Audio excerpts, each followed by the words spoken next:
Mobil sport menjadi magnet di pameran otomotif 2018 yang digelar di Makassar, Sulawesi Selatan. Tahun ini Gias menampilkan sejumlah produk dengan tampilan mobil sport yang telah dimodifikasi. Setelah sukses menggelar pameran otomotif tahun lalu di Makassar, Gias 2018 kembali digelar di Gedung Serbaguna Triple C, Makassar, Sulawesi Selatan. Sejumlah pabrikan otomotif memamerkan berbagai jenis koleksi terbarunya di pameran otomotif terbesar di Indonesia ini.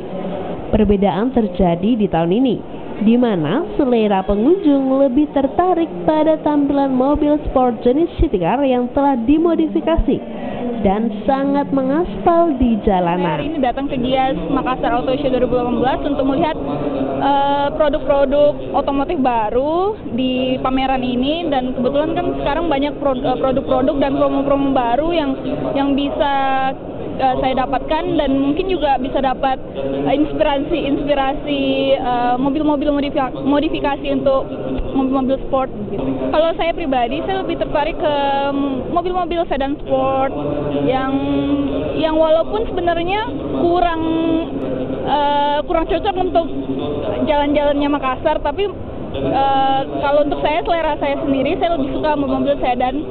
Diharapkan dengan pameran otomotif tahun ini mampu menjadi barometer dan tolak ukur perkembangan industri otomotif khususnya di Kota Makassar. Rama Pratama, Kompas TV, Makassar, Sulawesi Selatan.